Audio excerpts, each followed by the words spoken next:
Well, if it had been fully managed, then you would not have been surprised. Unfortunately, when it came time to get into the business of putting the boiler into the building over there, no one was managing the job as far as the commissioners were concerned.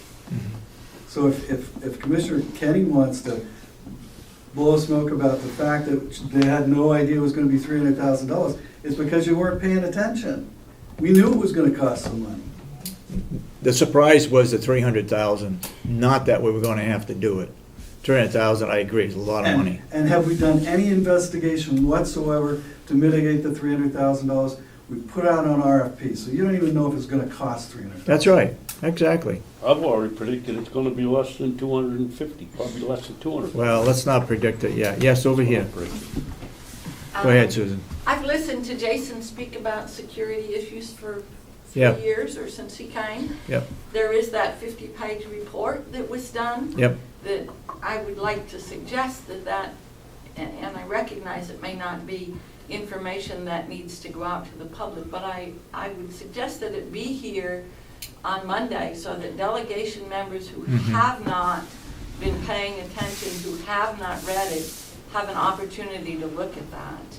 And I know there's a subcommittee, and I would like to think that all of the subcommittee members have read that 50-page report. I remember hearing a member of our delegation talk about, we don't need to invest this money, we're not preparing for a riot, and that word was the word that was used. And here we are, again, thousands and thousands of dollars. Fortunately, this person has been put back into the facility, and no one was seriously harmed, but we have battles there, we have persons who are being hurt because we don't have enough security within that facility. And I say, again, to save money, we need to spend money. When the department head comes to us and says he's concerned about his employees, the inmates, and the community, be that the county complex community or the community at large, we need to listen.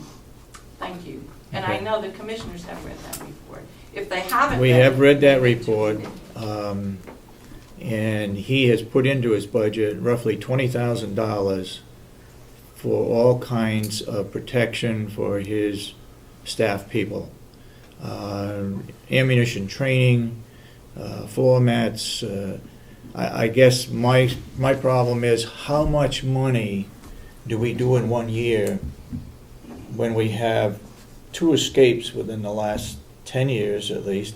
One was a walk off the farm. This one here was an escape out of our new jail. First one to escape.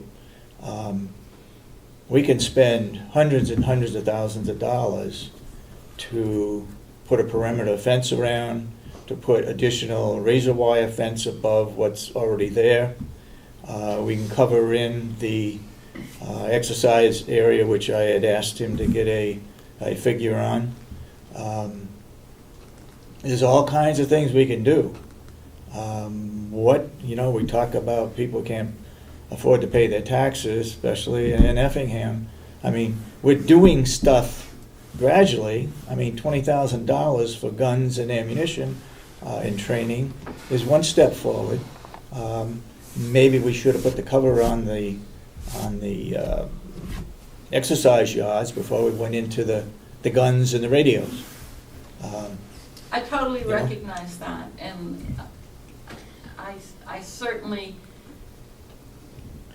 I recognize that people are doing what they can do to make sure people are safe. I just have a reminder in the back of my head that says, what is life worth? Yeah, very true.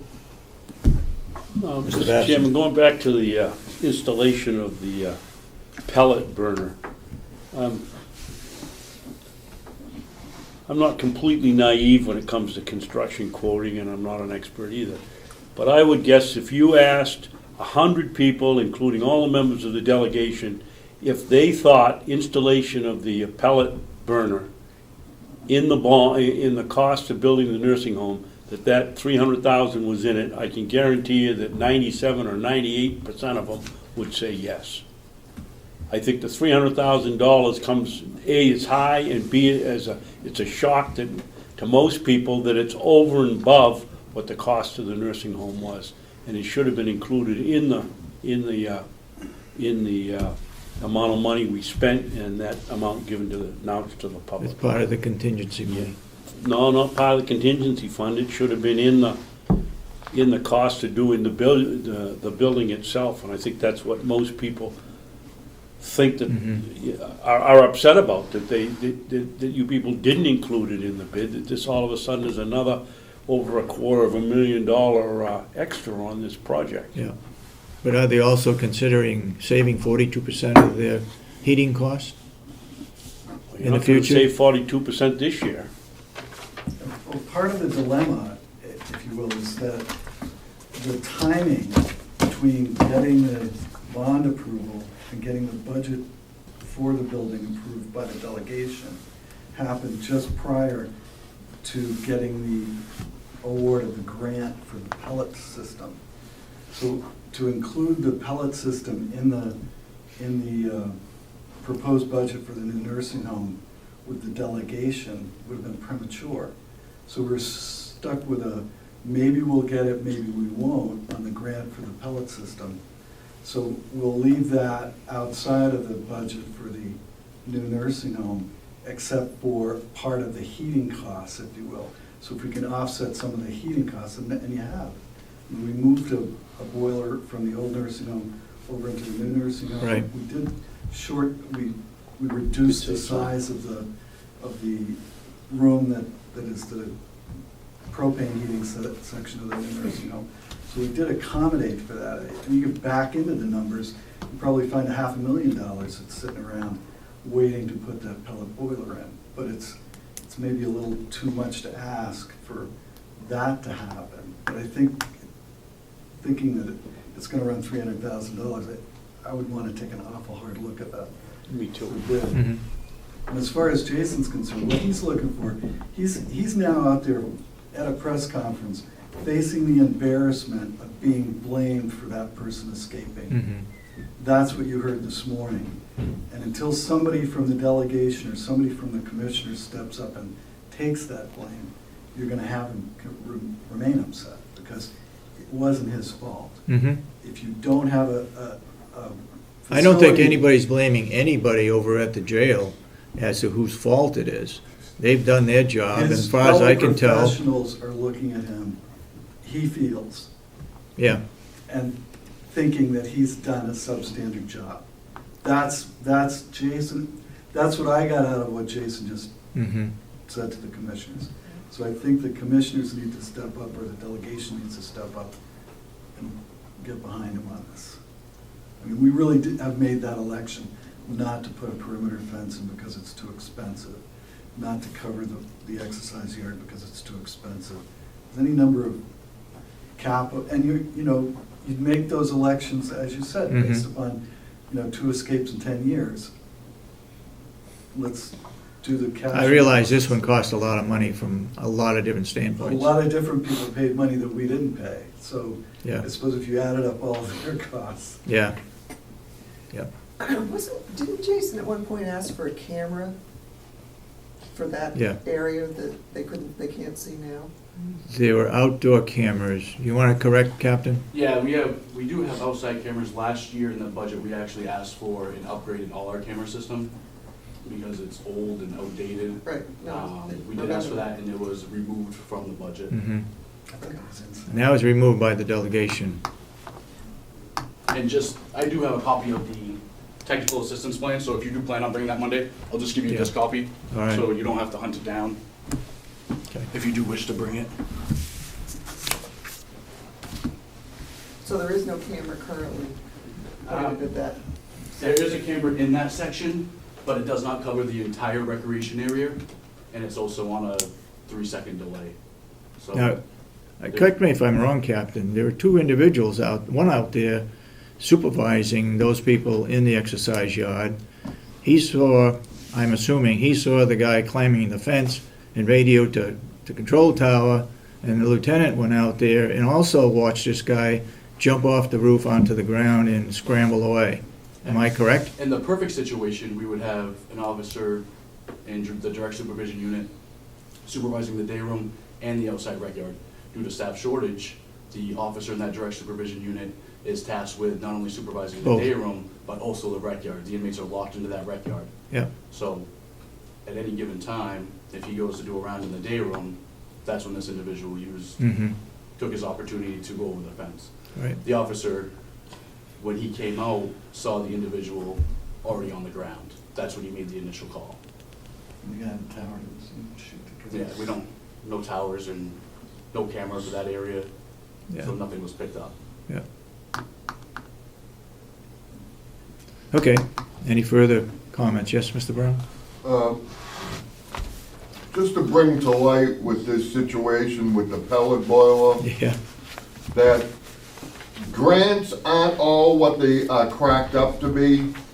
Our wonderful federal government is not chomping at the bit to give us back our tax dollars out of the goodness of their heart. They always attach strings to it. So in the future, it's not free money, it's our tax dollars. But for the future, it needs to be fully investigated, a grant. Any grant that comes down, it needs to be full, that needs to be more scrutinized than the rest of the project. Because, you know, here again, as Mr. Babson said, I think we took one for the team. Well, you can look at it another way. We got $2 million for the piping, we got $2 million for the boilers. That's $4 million we got from the feds that we would have had to pick up if we didn't get the grants. Yeah, maybe it would have been cheaper, maybe half of the amount. But that's $2 million, we didn't have to raise taxes. We got to come up with $300,000 or something less. I think that's a pretty good deal. And for those of us who sent income tax money to Washington year after year after year, it's nice to get a little back. But that's what they do, they give it to you and they suck you in. They try to attach it, all these stipulations to it, so you keep coming back to them. Yeah. And keep coming back, and then they own you forever. I mean, I don't think, you know, the federal government is not in a good position right now. I mean, we're $14 trillion in debt. Yep. Okay, anybody else got any public comment? Yes, Ed? Commissioner Sorensen, you made a comment before that the budget that you sent to the state, quote, doesn't make any sense. Can you reiterate on that a little bit? Yeah, it's all summarized in different categories. It doesn't itemize out anything. Whereas our budget that we worked on for the last couple of months itemizes out everything. Travel, conferences, heat costs, all that kind of stuff. All that thing that goes to the state is a summary of the sheriff's department, bottom line. Nursing home, bottom line. Can you ask questions about it? Well, maybe you can, I'm sure, but it doesn't itemize out anything. So it doesn't make it a lot of sense, actually. Go ahead. Now, what about the public portion that you talked about having in the paper? Is that also as confusing for the public to understand? Yes. Say that again? You had mentioned that the copy that the newspaper has, that the public has to look at, is that equally as confusing? We will have copies for that on Monday, for the public hearing. I think he's speaking of the ad, David. The notice. in the No, it's paper. just a notice, just like any other delegation meeting, except this is a public hearing on the budget, identified as a budget. Do you personally feel the public has enough time to review that budget? Do you feel that the citizens of Carroll County have the information needed to understand the budget? If the citizens want to come to the public hearing, pick up a copy of that budget, they have opportunities to come in and meet with the subcommittees prior to the delegation, hashing it all over again, which I would hope this year that wouldn't happen. I think the chairman of the delegation, I shouldn't speak for her, but in talking with her, she would like to assume that the chairmans of those individual subcommittees would speak up and say, the subcommittee has looked at this in detail, we think it's a great budget, or we think this is where some cuts should be made, so that the delegation wouldn't have to go over it and over it and over it